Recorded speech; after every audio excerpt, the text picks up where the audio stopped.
ብዙዎች ለዚህ አሰልጣኝ የተለያየ ስም ሰጥተውታል። አንዳንዶች የታክቲክ ሊቅ፣ ሌሎች ደግሞ እርሱ በምርጥ ተጫዋቾች ነው ሻምፒየን ሲሆን የቆየው፣ እርሱ ዘረኛ ነው ሲሉ ይደመጣሉ። ይህ ሰው ግን ፔፕ ጓርዲዮላ ይባላል። በየዓመቱ ጠንካራና ምርጥ ቡድን ሰርቶ የሚያቀርብ፣ የፕሪምየር ሊጉን ዋንጫ ደጋግሞ በማሸነፍ ፕሪምየር ሊጉን የተቆጣጠረ፣ የዋንጫ ቡድኖች ለሆኑ የሊጉ ክለቦች ፈታኝና የማይቀመስ ሆኖ የበላይነቱን ያሳየ፣ በውብና በማራኪ እግር ኳስ ዓለምን ያስደመሙ አስገራሚ ቡድኖችን የገነባ አሰልጣኝ ነው። ከዚህ በኋላ የመጨረሻ 2 ጨዋታዎች በፔፕ የማንቸስተር ሲቲ የአሰልጣኝነት ዘመን ስር ቀርተዋል። ከእነዚህ 2 ጨዋታዎች በኋላ ፔፕ የማንቸስተር ሲቲ አሰልጣኝ ሆኖ አይቀጥልም። በሜዳው ጠርዝ ላይም አንመለከተውም። ክለቡንም በሲዝኑ መጨረሻ ላይ ይሰናበታል።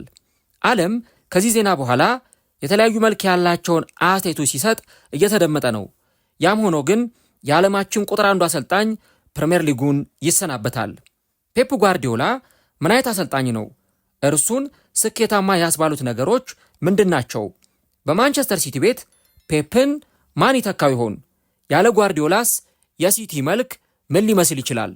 እነዚህንና ሌሎች ጉዳዮችን እስከ ቪዲዮ መጨረሻ ድረስ ከኛ ጋር አብራችሁ ከቆያችሁ የምንነግራችሁናል።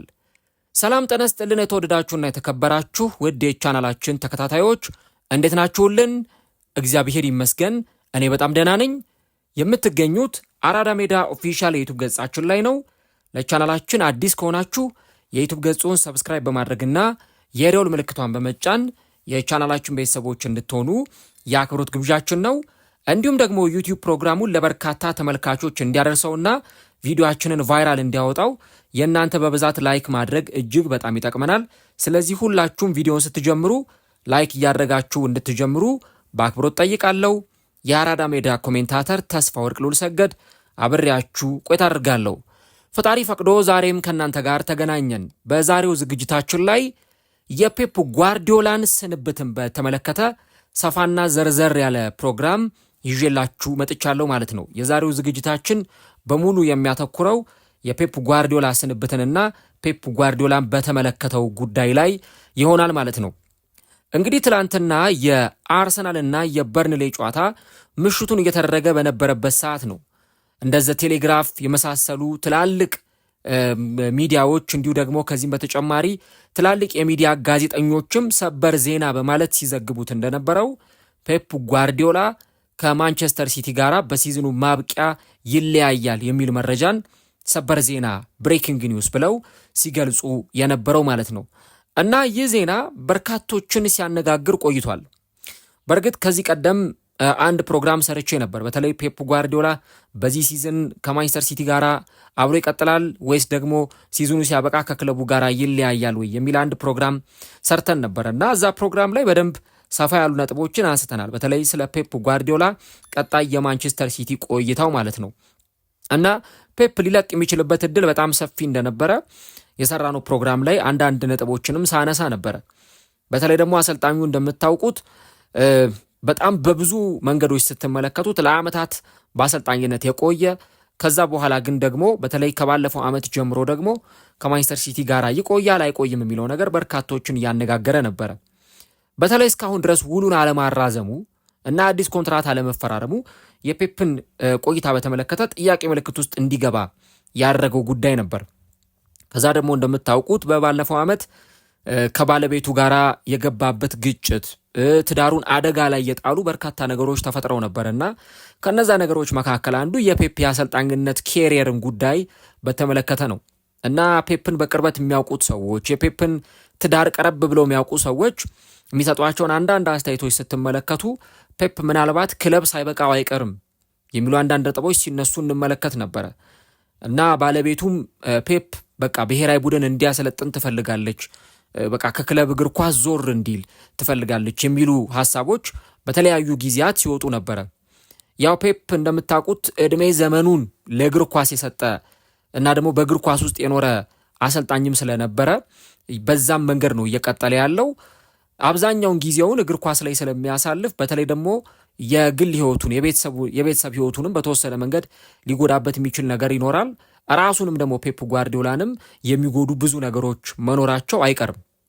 እንደውም ባለፈው ዓመት ማንቸስተር ሲቲ በተከታታይ ጨዋታዎችን በሚሸነፍበት ጊዜ፣ ቡድኑ ውጤት በሚያጣበት ጊዜ ፔፕ ጓርዲዮላ በቂ እንቅልፍ አያገኝም፣ በቂ ሰዓት እንቅልፍ አይተኛም፣ ምግብ በአግባቡ አይመገብም፣ እንደውም አንዳንድ ቀናት ምግብ ሳይመገብ ሁሉ የሚያድርባቸው ቀናት አሉ የሚሉ በርካታ መረጃዎች ይወጡ ነበረ እና ከባለቤቱ ጋርም አንድም ግጭት ውስጥ የከተታቸው እንዲህ አይነቱ ነገር እንደሆነ ሲገለጽ ቆይቷል። እና እንግዲህ ፔፕ አሁን በክለብ ውስጥ ልቆይ ወይስ ደግሞ አልቆይ የሚል አይነት የሀሳብ ውዝግብ ውስጥ ሊገባ እንደሚችል የሚጠበቅ ጉዳይ ነበረ።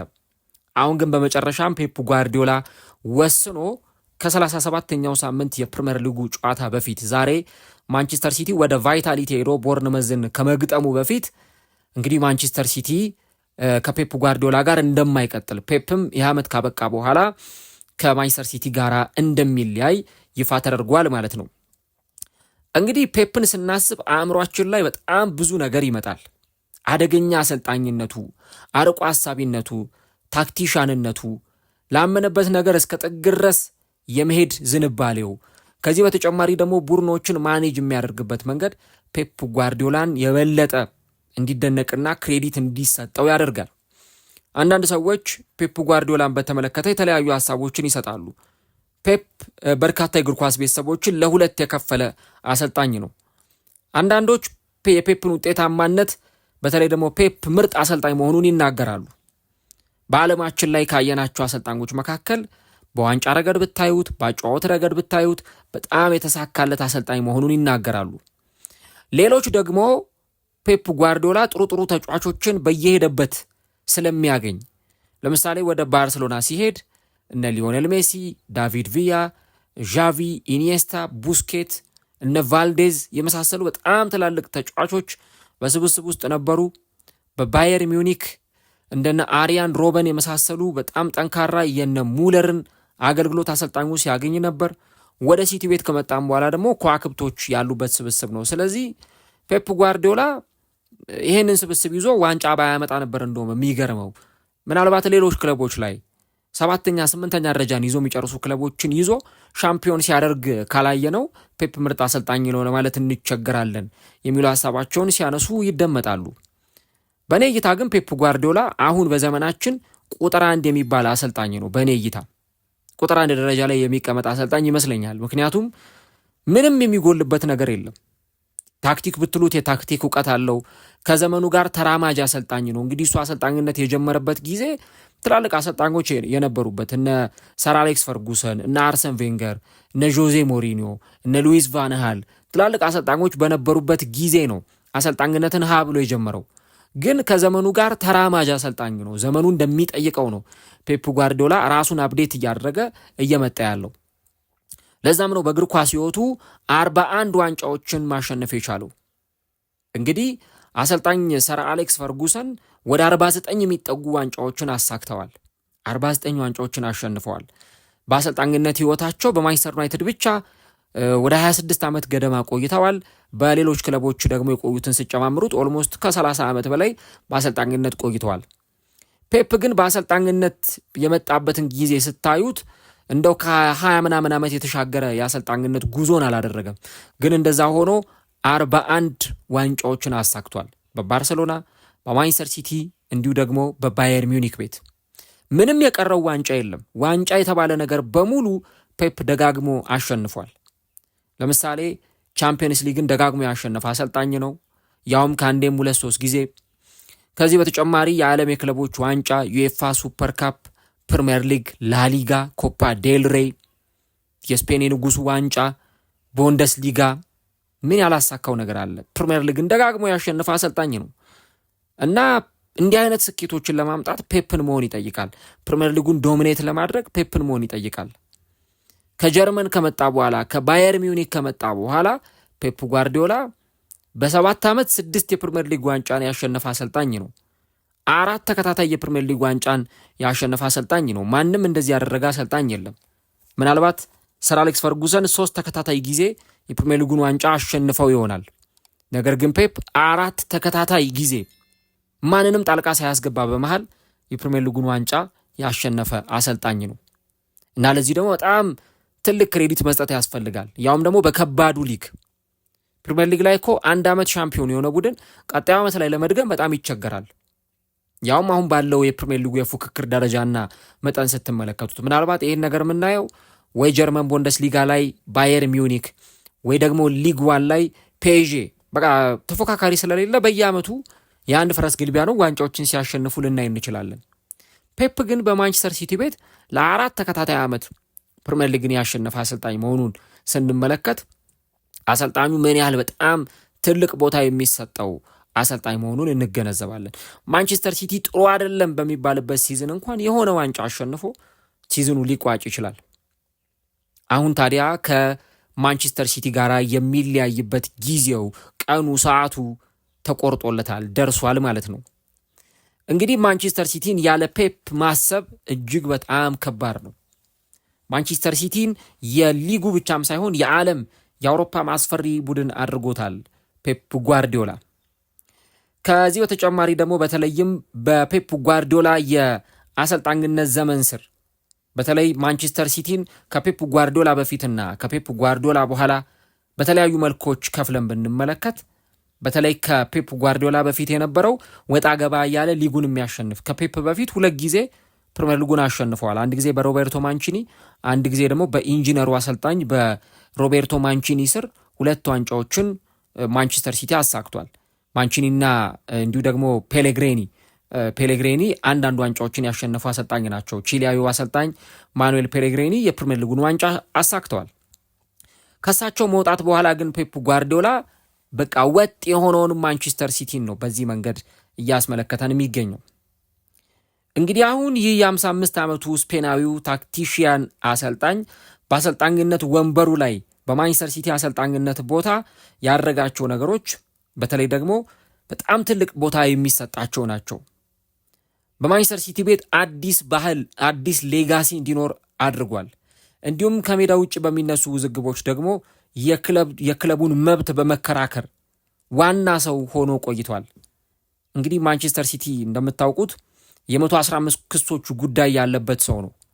ታዲያ ፔፕ ጓርዲዮላ ማንቸስተር ሲቲ በዚህ ረገድ ያሉበትን ጫናዎች እንዲቀንስ እና ደግሞ በጣም ውጤታማ የሆኑ ስራ እንዲሰራና እነዚህ 115 ክሶችን ማኔጅ እንዲያደርግ የሄደበትን መንገድ ስንመለከት እጅግ በጣም አሰልጣኙ ከሜዳም ውጪ ለክለቡ የሰራው ስራ እጅግ በጣም ውጤታማ የሆኑ ነገሮችን ፔፕ ጓርዲዮላ እንዳደረገ በደንብ የምንመለከታቸው ጉዳዮች ይሆናሉ ማለት ነው።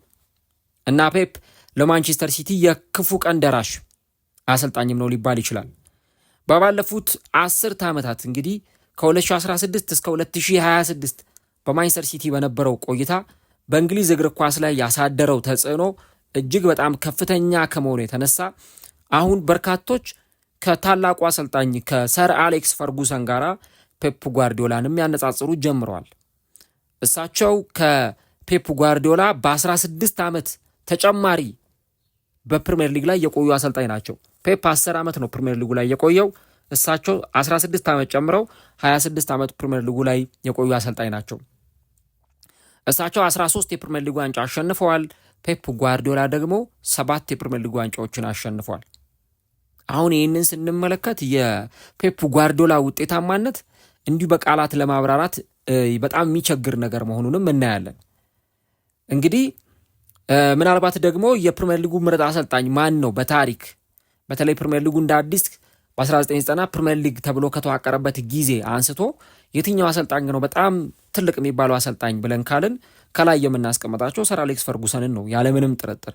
አሁን ፔፕ ጓርዲዮላ ከሳቸው ጋር በሳቸው ሌቭል ላይ የሚቀመጥ አሰልጣኝ መሆኑን በደንብ ያስመሰከረ አሰልጣኝ ነው። እግር ኳስን የቀየረ ትራንስፎርማቲቭ አሸጋጋሪ የእግር ኳስ አሸጋጋሪ የሚባል አሰልጣኝ ነው።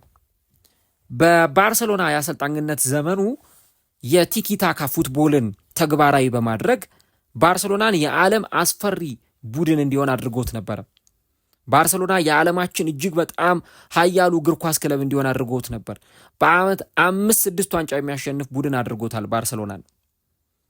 በተለይ የነ ሊዮኔል ሜሲ የነ ቪያ ሻቪ ኢኒየስታ ስብስብ ለባርሰሎና ብቻም ሳይሆን ለስፔን እግር ኳስም የተረፈና ስፔን የዓለም ዋንጫን የአውሮፓ ዋንጫን ስታሸንፍ ትልቅ ግብዓት የነበረ ስብስብ ነው። ፔፕ ጓርዲዮላ ከዩዋን ክራይፍ በርካታ የእግር ኳስ ሐሳቦችን፣ ፍልስፍናዎችን የቀዳ አሰልጣኝ ነው። ምናልባት ቀድሞ በነበረው ጊዜ ዮሃን ክራይፍን ላልተመለከቱ የዮሃን ክራይፍን ያሰለጣጠን ሂደት ላላየን ሰዎች የዘመኑ ምርጥ ማሳያ ሕያው ምስክር መሆን የሚችለው ፔፕ ጓርዲዮላ ነው።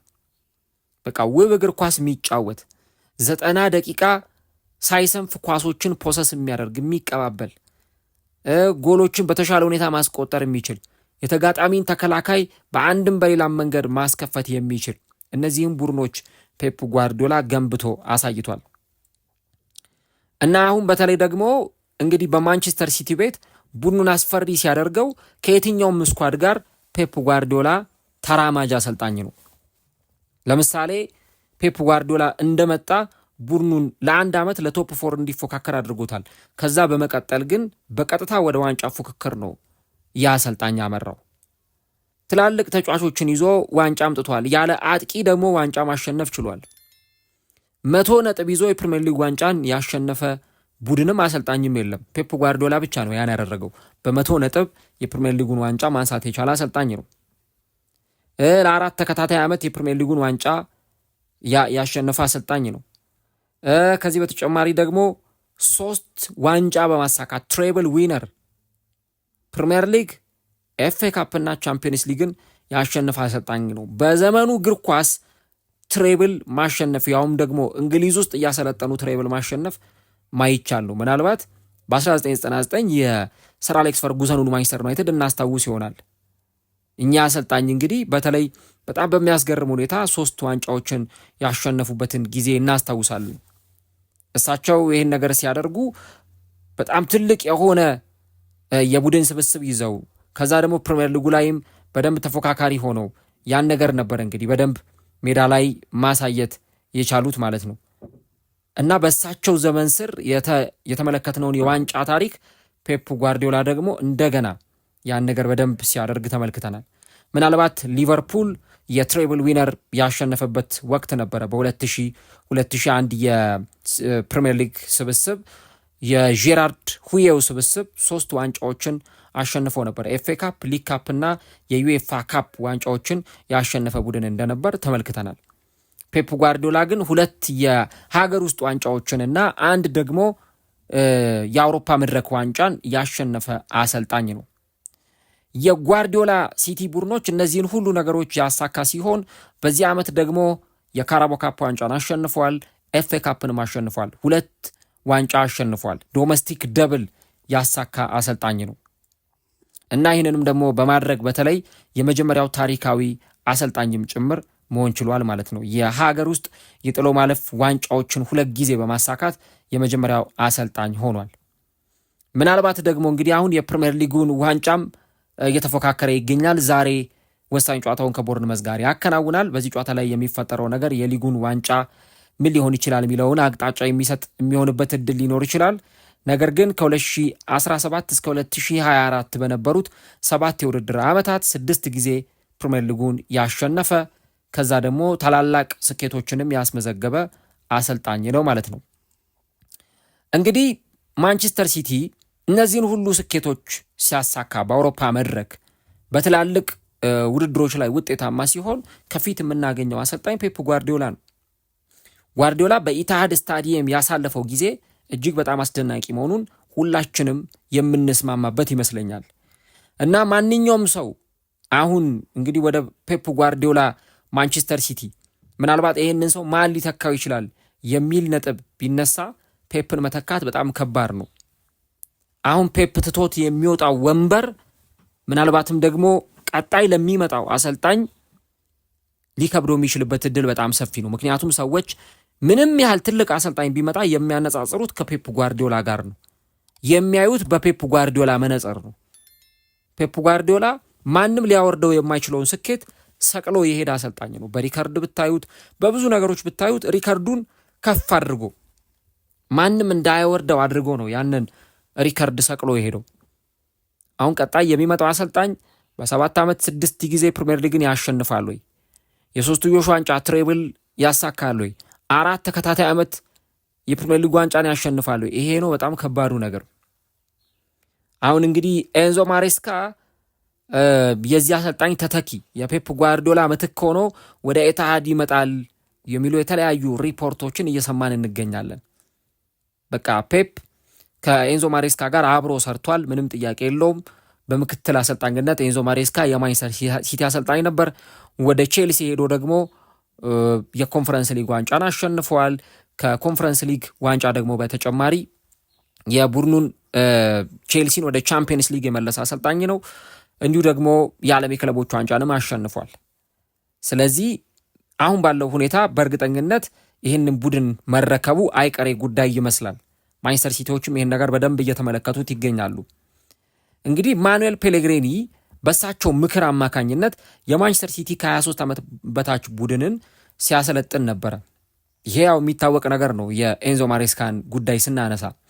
ከዚህ በተጨማሪ የቀድሞ የእግር ኳስ ዳይሬክተር የማንቸስተር ሲቲ የእግር ኳስ ዳይሬክተር የነበሩት ቲኪ ቤግሪስታይን ከ6 ዓመት በፊት ጋርዲዮላን ሊተካ የሚችል ሰው ማን ነው የሚል እሳቤ ሲነሳ ኤንዞ ማሬስካ የዚህ አሰልጣኝ ተተኪ ነው የሚል ሀሳብ ነበረው። ሲቲ ቀጣይነቱን ይፈልጋል፣ ትልቅ ለውጥ ደግሞ ያደርጋል ተብሎ አይጠበቅም። ይሄ ኦልሬዲ የማንቸስተር ሲቲ ቡድን ጥሩ ስብስብ ያለው ጥሩ ተጫዋቾች ያሉት ቡድን ነው። ስለዚህ አሁን እዚህ ጋር የተሻለ አሰልጣኝ ብቻ ማምጣት ለማንቸስተር ሲቲ ስራቸውን ሊያቀላቸው ይችላል ማለት ነው እና በዚህ አቀራረብ ስንመለከተው ትርጉም የሚሰጣንን ነገር ልናገኝ እንችላለን። ነገር ግን ጓርዲዮላን መተካት ደግሞ እጅግ በጣም ከባድ ነው። ጓርዲዮላን መተካት ወይ በሱ ቦታ የሆነ አሰልጣኝ እንዲመጣ ማድረግ የፔፕ ተጽዕኖ እኮ ዓለም አቀፋዊ መሆኑን የምትረዱት አሁን ዓለም ላይ የምናያቸው አሰልጣኞች ራሱ የፔፕ እጅ ያረፈባቸው ወይ ፔፕ ያሰለጠናቸው ተጫዋቾች ወይ ከሱ ጋር አብረው በምክትል አሰልጣኝነት የሰሩ ናቸው። አርቴታን ተመልከቱ፣ ፕሪሚየር ሊጉን ሊያነሳ ነው፣ ቻምፒየንስ ሊጉን ሊያነሳ ነው። ከፔፕ ጓርዲዮላ ጋር አርቴታ አብሮ ሰርቷል በምክትል አሰልጣኝነት። ሻቢ አሎንሶን አሰልጥኖታል በባየር ሚዩኒክ። አሁን አሎንሶ የቼልሲ አሰልጣኝ ሆኖ ተሹሟል። ከኤንዞ ማሬስካ ጋር በምክትል አሰልጣኝነት ሰርቷል። ይኸው አሁን ኤንዞ ማሬስካ ፔፕን ለመተካት የሚችልበት እድል እንዳለ እየተነገረ ነው። ቪንሰንት ኮምፓኒን አሰልጥኖታል። ኮምፓኒ አሁን ባየር ሚዩኒክ ጋር ሄዶ ሻምፒዮን የሆነ አሰልጣኝ ነው። ከዚህ በተጨማሪ ደግሞ ከዣቪ ሄርናንዴዝ ጋር በተጫዋችነት ሰርቷል። ሻቢ ተጫዋች ሆኖ ፔፕ ጓርዲዮላ ደግሞ አሰልጣኝ ሆኖ አብረው ሰርተዋል።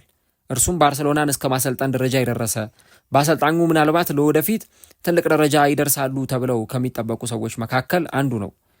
ከቪንሰንት ኮምፓኒ ጋር ሰርቷል።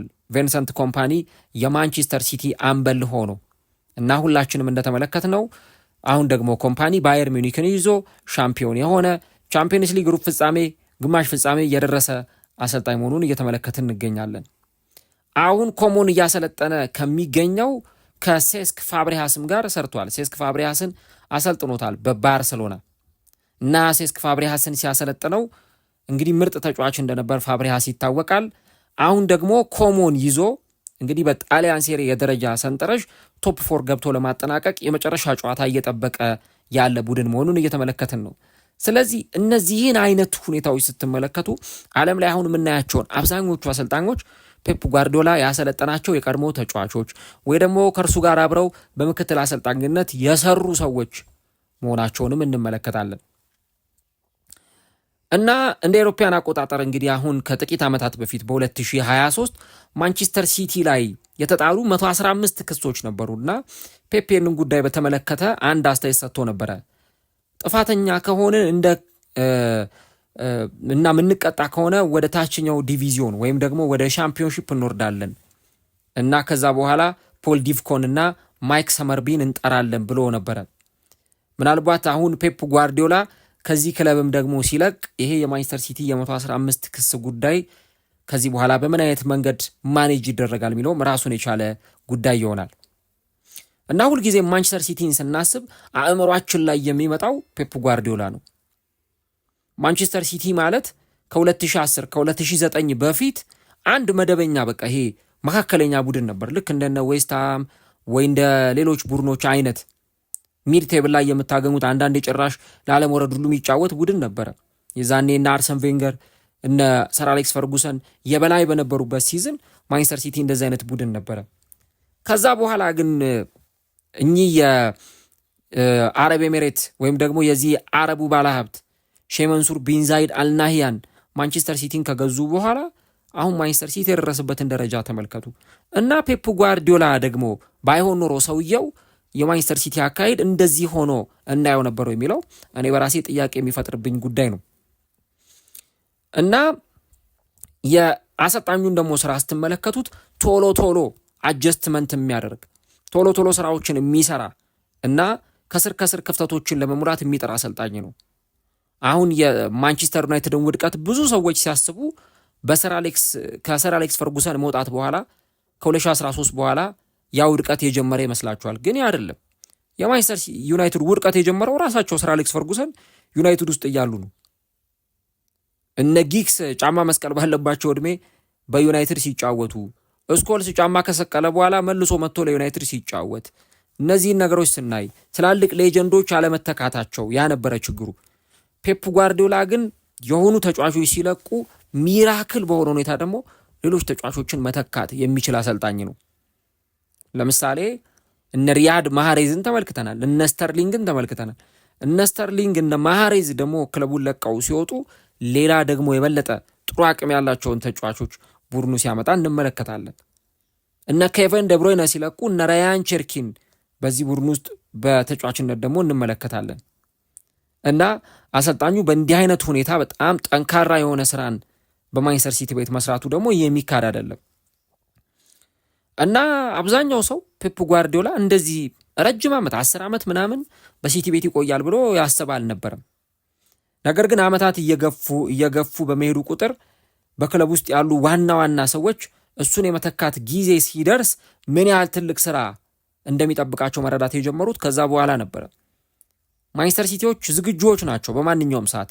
ፔፕ በተለይ ክለቡን እለቃለሁ ብሎ ካሳወቀ የዛኔ በየትኛውም አጋጣሚ የሆነ አሰልጣኝን ለማምጣት ውስጥ ለውስጥ የራሳቸውን ስራ የሚሰሩባቸው አጋጣሚዎች ነበሩ።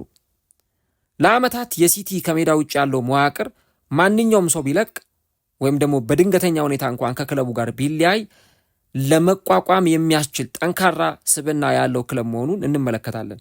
ለምሳሌ ኦማር ቤራዳ በ2024 የዩናይትድ ዋና ስራ አስፈጻሚ ለመሆን ሲለቅ ምትክ ለመቅጠር አልሞከሩ። ሰዎችን ብቻ ለውጠው ነው ስራቸውን የቀጠሉት። አርቴታ የክለቡ ምክትል አሰልጣኝ ነበር። አርቴታ ሲለቅ ወዲያውኑ ነው ኤንዞ ማሬስካ ደግሞ የመጣውና ያንን ቦታ ተረክቦ ሲሰራ የነበረው። በክለቡ ውስጥ ያሉ ቁልፍ ሰዎች ቤግሪስታይን በባለፈው ዓመት እንደሚለቅ ለረጅም ጊዜ ያውቁ ነበረ እና እሱም ለምትኩ ሰው ቃለመጠይቅ በማድረግ ረገድ ቁልፍ ሚና ተጫውቷል። ሁጎ ቫያና በመጨረሻ ከፖርቱጋሉ ስፖርቲንግ ተቀጥሮ መጥቷል። በቅርቡ ደግሞ ለማንቸስተር ሲቲ ሰፊው የእግር ኳስ ግሩፕ ዋና ኦፕሬቲንግ ኦፊሰር የሆነው ሮየል ዴፍሪስ በዋና የፋይናንስ ኦፊሰሩ ኢንጎ ተተክተዋል ማለት ነው። እናም እንዲህ ያሉ በጥንቃቄ የታሰቡ እቅዶች ሲቲን እንደ ዩናይትድ በተለይ ከፈርጉሰን መውጣት በኋላ የሚያናጋ አይነት አደጋዎችን ለመቋቋም የተሻለ ዝግጁ ቢያደርጉትም በሚቀጥሉት ዓመታት ግን የክለቡን ስኬትና ዝና የሚወስነው ቀጣዩ አሰልጣኝ ማን ይሆናል የሚለው ትልቁ ጥያቄ ሲመለስ ነው ማለት ነው። እና ፔፕ ጓርዲዮላ ማንቸስተር ሲቲን የበለጠ አድሎ አሁን ባለው ሁኔታ ክለቡን ለቆ ቢወጣም በማንቸስተር ሲቲ ቤት ያለው ነገር ጥሩ ነው። ቡድኑ ጥሩ ግብ ጠባቂ ያለው፣ ጥሩ ተከላካዮች አሉት፣ ጥሩ የአማካይ መስመር ተጫዋቾች አሉት። ምናልባት የሆኑ አጀስትመንቶች ነው የሚፈልገው። ሮድሪን መተካት፣ የተሻለ ጥሩ ሁለተኛ ግብ ጠባቂ ማስፈረም፣ እነዚህ ነገሮች የማድረግ ነገር ካልሆነ በስተቀረ በሲቲ ያን ያህል የፔፕ መውጣት ክለቡን በስኳድ ደረጃ ስትመለከቱት የሚያመሰቃቅለው አይነት ነገር እንዳልሆነ ግልጽ ነው። አሁን እንግዲህ ይህን ነገር ከተመለከትን ዘንዳ ከጓርዲዮላ በኋላ ባለው ዘመን የማንቸስተር ሲቲ ስኬት እንዴት ሊለካ ይችላል የሚለው ነገር ነው። እንግዲህ ቅድም እንዳልነው ፔፕን ሰዎች በተለያየ አይነት መንገድ ነው የሚመለከቱት። በተለይ አንዳንዶች ፔፕ እድለኛ ነው፣ ጥሩ ተጫዋቾችን በሚሄድበት ስለሚያገኝ ነው፣ ጥሩ ገንዘብ ስለሚወጣ ነው የሚል ነጥቦችን ያነሳሉ። አዎ ልክ ነው። ማይካደው ነገር ፔፕ በየሄደበት ጥሩ ተጫዋቾች፣ ጥሩ ስብስብ፣ የተሟላ ስኳድ የሚያገኝ አሰልጣኝ ነው። ማንቸስተር ሲቲን እንኳን ለመገንባት ምን ያህል ገንዘብ ኢንቨስት እንዳደረገ ይታወቃል። ከግብ ጠባቂ ጀምሮ ተከላካይ፣ የአማካይ መስመር ተጫዋች፣ አጥቂ፣ ትላልቅ ተጫዋቾችን ክለቡ ወደ ማንቸስተር ሲቲ ሲያመጣ የማንቸስተር ሲቲ አመራሮች ከፍተኛ ኢንቨስትመንት አድርገዋል፣ መዋለ ንዋያቸውን አፍስሰዋል። ነገር ግን ገንዘብ በማውጣት ከሆነ ስኬት የሚለካው ትላልቅ ቡድኖች እኮ በእነዚህ ቅርብ ዓመታት ምን ያህል ገንዘብ ኢንቨስት እያደረጉ እንዳሉ እየተመለከትን ነው። ቼልሲ በየዓመቱ ትላልቅ ተጫዋቾችን ያመጣል፣ በርካታ ሚሊዮን ፓውንዶችን ኢንቨስት ያደርጋል። ግን እንደዚህ ፕሪሚየር ሊጉን ዶሚኔት አድርጓል ወይ? ፕሪሚየር ሊግ እንደውም ካሸነፉ 9 ዓመት ተቆጥሯል። ቼልሲዎች 1 ዓመት 9ኛ፣ 1 ዓመት ደግሞ 4ኛ፣ 1 ዓመት 12ኛ የሚጨርስ ቡድን ኢንቨስት የሚያደርግ ቡድን ሆኖ ማንቸስተር ዩናይትድ በየዓመቱ ትላልቅ ተጫዋቾችን የሚያመጣ ቡድን ነው። አንድ ጊዜ ፖል ፖግባን፣ አንድ ጊዜ ክርስቲያኖ ሮናልዶን፣ አንድ ጊዜ ሳንቾን፣ አንድ ጊዜ ደግሞ አንቶኒን፣ ራፋኤል ቫራንን ትላልቅ ተጫዋቾችን የሚያመጣ ስብስብ ነው። ግን ማንቸስተር ዩናይትድ ፕሪሚየር ሊግ ካሸነፈ ስንት ዓመት ተቆጥሯል? 13 ዓመታት ተቆጥረዋል። ሊቨርፑልን እንደውም አርሰናልን ብትመለከቱ አርሰናል አሁን በመጨረሻም የዘራውን ሊያጭ የተቃረበ ቡድን ሆኖ የልፋቱን ውጤት ሊያገኝ ነው እንጂ ያለፉትን ዓመታት አርሰናልም ብዙ ገንዘብ ኢንቨስት ያደረገ እግር ኳስ ክለብ መሆኑን ተመልክተናል። ስለዚህ ገንዘብ ማውጣት ብቻ ለውጤታማነት ጋራንቲ የሚሰጥ ነገር አይደለም፣ ወይም ዋስትና የሚሰጥ ነገር አይደለም። አንድ ክለብ ትልልቅ ተጫዋቾችን አስፈረመ ማለት ዋንጫ ያነሳል ማለት አይደለም። እንደ ፔፕ ጓርዲዮላ አይነት ያ የሚፈልገውን ነገር በትክክል ወደ ውጤታማነት የሚቀይር አሰልጣኝ ያስፈልጋል። ለምሳሌ ፔፕ ሃላንድን አስፈረመ። ሃላንድን ካስፈረመ በኋላ ምን አይነት ጥቅምን ያገኘው? ያው ሜዳ ላይ እየተመለከትነው ነው። ኤደርሰን ሞራይስን አስፈረመ፣ ግብ ጠባቂ አድርጎ። ኤደርሰን ከመጣ በኋላ የማንቸስተር ሲቲ እግር ኳስ ምን ያህል እንደተቀየረ እየተመለከትን ነው። ከዛ ደግሞ ሌሎች ትልልቅ ተጫዋቾችን አሰልጣኙ አስፈርሟል። አሁን ይኸው አንቷን ሴሜኞን ክረምት ላይ በጋ ላይ አስፈረመ፣ ማርክ ጌሂን አስፈረመ። ማንቸስተር ሲቲ ምን ያህል እንደተረጋጋ እየተመለከትን ነው። ያለፉትን 14 ጨዋታዎች በፕሪሚየር ሊጉ ቡድኑ አልተሸነፈም። ከዚህ በተጨማሪ በጣም ትላልቅ የሚባሉ ተጫዋቾችን ማስፈረም ብቻም ሳይሆን ትላልቅ ተጫዋቾችንም ሲለቅ በዛ ረገድ የማይቸገር ቡድን ነው። ስተርሊንግን ለቋል፣ ማሃሬዝን ለቋል፣ ኬቨን ደብሮይንን ለቋል፣ ጋብርኤል ሄሱስን ለቋል፣ ዜንቼንኮን ለቋል፣ ፓልመርን ለቋል፣ ሁሊያን አልቫሬዝን ለቋል። ግን ማንቸስተር ሲቲ ደግሞ እነዛን ተጫዋቾች በሚለቅበት ቅጽበት ሌሎች ጥሩ ተጫዋቾችን ደግሞ ወደ ክለቡ እንዲመጡ ያደርጋል። ማንቸስተር ሲቲ በባለፈው ዓመት 7ኛ 8ኛ ደረጃ ላይ ሲቀመጥ ወዲያውኑ የበጋው ተጫዋቾች የዝውውር መስኮት ሲከፈት ኩሳኖቭን፣ ኒኮ ጎንዛሌዝን፣ ኦማር ማርሙሽን፣ ቲዣኒ ራይንደርስን እነዚህን ተጫዋቾች ማንቸስተር ሲቲ ያስፈረመ። ከዛ ያስፈረማቸው ተጫዋቾች ቡድኑን ወደ ላይ ከፍ እንዲል እንዲያንሰራራ ቢያንስ 3ኛ ደረጃን ይዞ እንዲያጠናቀቅ አድርገውታል። እና ፔፕ ጓርዲዮላ ይሄን አይነት ስራን በጣም በትልቅ ሁኔታ የሰራ አሰልጣኝ መሆኑን እዚህ ጋር በደንብ የምንመለከተው አይነት ይሆናል ማለት ነው።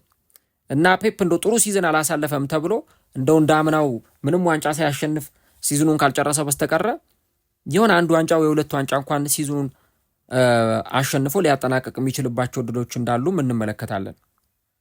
እንግዲህ ማንቸስተር ሲቲ በ2008 ቅድም እንዳልኩት የአቡዳቢ የዩናይትድ ግሩፕ የባለቤትነት ለውጥ ካደረገ በኋላ በተለይ ምን ያህል ውጤታማ ጉዞን እያደረገ እንዳለ እየተመለከተን ነው።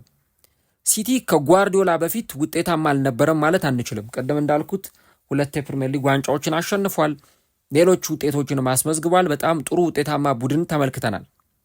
በተለይ ሮቤርቶ ማንቺኒ እና እንዲሁ ደግሞ ፔሌግሪኒ በነበሩበት ጊዜ ፔሌግሪኒ በ2013-14 የውድድር ዘመናቸው ሊጉንና ሊግ ካፕን አሸንፈዋል። በ2016 ደግሞ ሊግ ካፕን አሸንፈዋል። ከዛ በኋላ ነው እንግዲህ ፔፕ ጓርዲዮላ ከመጣበት ጊዜ በኋላ ማንቸስተር ሲቲን ተወዳዳሪ የሌለው ቡድን አድርጎ መገንባት የቻለው።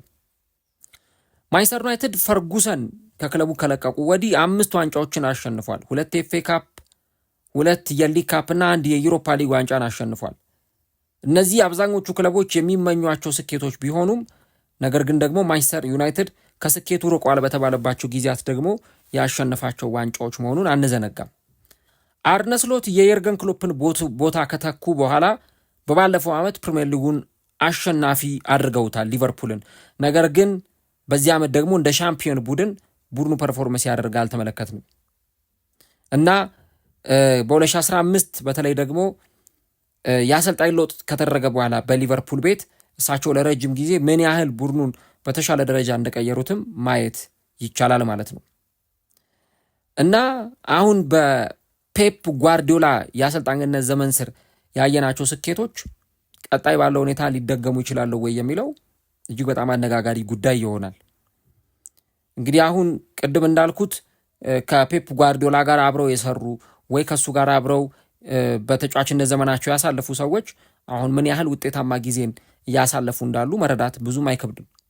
አሁን ያለው የሲቲ ስብስብ በባለፉት 2 ዓመታት እንደገና የተገነባ በመሆኑ በጣም አዲስ ፍሬሽ የሆነ ስብስብ ነው እና ፔፕ ከባየር ሚዩኒክ ሲመጣ ከ10 ዓመት በፊት እንደነበረው ሁሉ በሱ ጥንካሬ ደግሞ በተለይ ከፍተኛ የሆኑ ውድድሮች ላይ ሲፎካከር ዋንጫዎችን ሲያመጣ ተመልክተናል እና እነ ሰርጆ ኩን አጉዌሮ፣ ያያ ቱሬ፣ ዴቪድ ሲልቫ ከመሳሰሉ ተጫዋቾችም ጋር ሲሰራ ከዛ ደግሞ እንደነ ኬቨን ደብሮይና ካሉ ሰዎችም ጋር ሲሰራ በጣም ጥሩ በሆነ ሁኔታ ማንቸስተር ሲቲ ውጤታማ የሆኑባቸውን ዘመናት አሳይቶናል ማለት ነው። ስለዚህ አሁን እንግዲህ የፔፕ የመሰናበቻ ጊዜ ከማንቸስተር ሲቲ ጋራ ፔፕ ጓርዲዮላ በቃኝ ከዚህ በኋላ አልቀጥልም ያለበት ሁኔታ ተፈጥሯል። ፔፕ የትኛውን ቡድን ያሰለጥናል ከዚህ በኋላ የሚለው ነገር ራሱን የቻለ አጥያቂ ጉዳይ ነው። ያው እንደኔ እይታ አሁን ፔፕ ጓርዲዮላ ክለብ ያሰለጥናል ወይ አላውቅም። በጣም ከባድ ነው። ምክንያቱም እስካሁን የመጣበትን መንገድ ስትመለከቱት ፔፕ ምንም ያቀረው ነገር የለም። 41 ትላልቅ ዋንጫዎችን አሸንፏል በ3 ክለቦች ውስጥ። ስለዚህ ፔፕ ውጤታማ አሰልጣኝ መሆኑን በደንብ በሚገባ ሜዳ ላይ ያስመሰከረ አሰልጣኝም ጭምር ነው ማለት ነው። አሁን ትልቁ ጥያቄ የሚመጣው ፔፕ ከዚህ በኋላ አሰልጣኝነት በቃኝ ይላል ወይስ የትኛውን ቡድን ያሰለጥናል ነው። እድሜውን ስትመለከቱት ገና ነው። ገና 55 ዓመቱ ላይ የሚገኝ አሰልጣኝ ነው እና ገና 55 ዓመቱ ላይ የሚገኝ አሰልጣኝ መሆኑን ስናስብ ተጨማሪ ዓመታትን ቢያንስ እንደው 10 ዓመት ከዚህ በኋላ ወይ 6-7 ዓመት ፔፕ ጓርዲዮላ ሲያሰለጥን ልንመለከት እንችላለን። ትልቁ ግን ፈተና የሚሆነው በተለይ ፔፕ ጓርዲዮላ ክለብ ያሰለጥናል ወይስ ደግሞ ብሔራዊ ቡድን ያሰለጥናል የሚለውን ነገር ነው። እኔ ፔፕ ከዚህ በኋላ ወደ ብሔራዊ ቡድን ያዘለብናል ብዬ አስባለሁ። በተለይ ደግሞ አንዳንድ አሰልጣኞች አሉ በቃ ብሔራዊ ቡድን ቢያሰለጥኑ ብዬ የምመኛቸው። እኔ ለምሳሌ አርሰን ቬንገር በፊት ብሔራዊ ቡድን ሲያሰለጥኑ ባያቸው በጣም እመኝ ነበረ። በቃ ምን አይነት አሰልጣኝ እንደሆኑ ይታወቃል ክለብ ላይ። ብሔራዊ ቡድን ደግሞ ቢያሰለጥኑ በጣም በዛ ደረጃ ክለቡን ውጤታማ ማድረግ የሚችሉ አሰልጣኝ እንደሆኑ ይሰማኛል። አንድ ይህንን ነገር እናነሳለን። እሳቸው ግን ብሔራዊ ቡድን ሳያሰለጥኑ ነው ከእግር ኳስ አሰልጣኝነታቸው የተለያዩት። ሞሪኒዮ እኔ አንድ ቀን የፖርቱጋል ብሔራዊ ቡድንን ቢያሰለጥኑ ብዬ አስባለሁ። ፔፕ ጓርዲዮላም ደግሞ በእርግጠኝነት ብሔራዊ ቡድን ማሰልጠኑ አይቀርም። ከብዙ ብሔራዊ ቡድኖች ጋር ስሙ ይነሳል። እንደውም እንግሊዞች ቶማስ ቱኸልን ወደ ክለቡ ከማምጣታቸው በፊት ይህንን አሰልጣኝ ይፈልጉት ነበረ። ግን እንዳለመታደል ሆኖ ፔፕም ከማንቸስተር ሲቲ አለቅም አለበዛ ሰዓት ቶማስ ቱኸልን ወደ ብሔራዊ ቡድኑ አምጥተዋል። ግን በቃ ፔፕ ወደዚህ ቡድን መጥቶ የሆነ ውጤት እንዲያመጣላቸው የናፈቃቸውን ዋንጫ እንዲያስገኝላቸው ይፈልጋሉ። እሱ ብቻም ደግሞ አይደለም፣ ሌሎች ነገሮችንም እዚህ ጋር ማንሳት ያስፈልጋል። የፔፕ ጓርዲዮላን ለምን ስፔንን አያሰለጥንም ደግሞ የሚሉ ጥያቄዎች ሊነሱ ይችላሉ። በእርግጥ ፔፕ ከስፔን ይልቅ ለካታሎኒያ ግዛት በጣም ትልቅ ፍቅር ያለው ሰው ነው። እንደምታውቁት ባርሰሎና እና ካታሎኒያ በተለይ ካታሎኒያ መገንጠል አለባት ብለው የሚያስቡ አሉ። በቃ እንደ ሀገር ራሷን ችላ ኢንዲፔንደንት መሆን አለባት የሚሉ አሉ እና ፔፕ ጓርዲዮላ በዚህ አይነት እምነት ውስጥ ያለ አሰልጣኝ ነው። ስለዚህ ስፔንን ላይ ያሰለጥን ይችላል። ግን የሆነ አንድ ብሔራዊ ቡድን በእርግጠኝነት በተለይ ከዚህ ዓለም ዋንጫ ማብቃት በኋላ አንድ ተለቅ ያለ ብሔራዊ ቡድን ከፔፕ ጓርዲዮላ ጋር ዲል ሲያደርግ ሲነጋገር ልንመለከት እንችላለን። ከዚህ በተጨማሪ ግን አሁን ካለው አኳያ ስንመለከተው የፔፕ ጓርዲዮላ የክለብ ጉዳይ እንግዲህ እኔ አላውቅም፣ ግን በጣም አስቸጋሪ ይመስለኛል። ከዚህ በኋላ ፔፕ የትኛውን ክለብ ይረከባል? ስፔን ሄዶ ውጤታማ ሆኗል፣ ጀርመን ውስጥ ሄዶ ውጤታማ ሆኗል፣ እንግሊዝ ሄዶ ውጤታማ ሆኗል። አሁን የቀረው እንግዲህ ወይ ወደ ጣሊያን መሄድ ነው። እዛም ደግሞ ቢሄድ በእርግጠኝነት የሆነ አይነት ነገር አዳፕት አድርጎ ሲያመጣ ልንመለከት እንችላለን እና ያን ነው እንግዲህ በደንብ መረዳት የሚያስፈልገው። ያው የማንቸስተር ሲቲ ቡድን ግንባታ የሚፈልግ ቡድን ነው። የተወሰኑ ተጫዋቾች ለምሳሌ ሮድሪ መተካት አለበት፣ በርናርዶ ሲልቫ ክለቡን ለቆ ይወጣል፣ ይህም ተጫዋች መተካት አለበት፣ ሌሎች ነገሮችን እናነሳለን። ነገር ግን ከእንዲህ አይነት ሁኔታ ጋር ደግሞ በተለይ አሁን ትልልቅ ተጫዋቾች ሲሄዱ ለምሳሌ ዴብሮይን ሲሄድ ችግር አልነበረም፣ አጉዌሮ ሲሄድ ችግር አልነበረም፣ ዚንቼንኮ ሲሄድ ችግር አልነበረም፣ እነ ማሃሬስ ሲሄዱ እነ ስተርሊንግ ሲሄዱ ችግር አልነበረም። አሁን ግን ዋናው ሰውዬ ፔፕ ጓርዲዮላ ነው ከማንቸስተር ሲቲ ጋር ለመለያየት የመጨረሻ 2 ጨዋታዎችን እየጠበቀ የሚገኘው። ምናልባት ዛሬ ቦርንመዝን የሚያሸንፍ ከሆነ የመጨረሻ ፉክክር ላይ ይወስደዋል። 38ኛ ሳምንት ላይ የሊጉን ፉክክር ይወስደዋል። ያንን ደግሞ እንግዲህ በምን አይነት ውጤት ማንቸስተር ሲቲዎች ይወጡታል የሚለውን ነገር ቀጣዩ ጊዜ ላይ አብረን የምንመለከተው ይሆናል። ያው ግን ከአስቶን ቪላ ጋር በሚደረገው ጨዋታ ፔፕ ጓርዲዮላ እንግዲህ በኤትሃድ ከማንቸስተር ሲቲ ደጋፊዎች ጋር የሚሰነባበት ይሆናል። እኔ በዘመኔ ካየኋቸው ምርጥ አሰልጣኞች መካከል እንደ አርሰን ቬንገር ያሉ በጣም እንደነ ሰር አሌክስ ፈርጉሰን ያሉ አሰልጣኞችን ትልቅ ቦታ ሰጣቸዋለሁ። ነገር ግን በውጤት በጨዋታ ፍልስፍና ሜዳ ላይ ባለው ካራክተር ያው ፔፕ ኦቨርቲንክ ያደርጋል፣ በጣም ቁንጥንጥ ነው ምናምን የሚሉ ሀሳቦች ይሰጣሉ። ግን ለእኔ ፔፕ በጣም ውጤታማና ምርጥ አሰልጣኝ እንደሆነ ይሰማኛል። እና እስቲ እናንተስ ምን ሀሳብ አላችሁ? አሁን በተለይ አርቴታ ከዚህ በኋላ ሊጉን በደንብ ዶሚኔት ሲያደርግ ደግሞ ልናይ እንችላለን። አሁን ከፔፕ ጓርዲዮላ መውጣት በኋላ እና በደንብ ሊጉን ደግሞ አርሰናልን ይዞ ዶሚኔት ሲያደርገው ልንመለከት እንችላለን። ፔፕ በእናንተ እይታ ምን አይነት አሰልጣኝ ነው? ደረጃ ውጡለት ብትባሉ፣ እግር ኳስ ማየት ከጀመራችሁበት ጊዜ ጀምሮ ደረጃ ውጡ ብትባሉ ፔፕ ጓርዲዮላን ስንተኛ ደረጃ ላይ ታስቀምጡታላችሁ የሚለውን ከምክንያት ጋር ኮሜንት ላይ ሀሳቦቻችሁን አስቀምጡልን። ለሲቲ ማን ቢመጣ የተሻለ ነው? ማሬስካስ ቢመጣ ይህንን ቡድን ውጤታማ አድርጎ ያስቀጥለዋል የሚለውን ነገር ኮሜንት ላይ ሀሳቦቻችሁን አጋሩን። ዛሬ እንግዲህ ምሽት 3:30 ከቦርንመዝ ጋር የ37ኛ ሳምንት ጨዋታውን ያከናውናል። ከአስቶን ቪላ ጋር ፔፕ ጓርዲዮላ የመጨረሻ ጨዋታውን ያደርግና ከማንቸስተር ሲቲ አሰልጣኝነቱ ጋር የሚሰነባበትና የሚለያይ ይሆናል። ብዙ አወዛጋቢ ድርጊቶቹ፣ ሜዳ ላይ ያለው ካራክተር፣ ጋዜጣዊ መግለጫ ላይ የሚሰጣቸው አስተያየቶች በሙሉ እንግዲህ ፔፕ ጓርዲዮላን እንዲናፈቅ ያደርጉታል። ነገር ግን ፔፕን ለማየት 2 የመጨረሻ እድሎች ብቻ አሉ።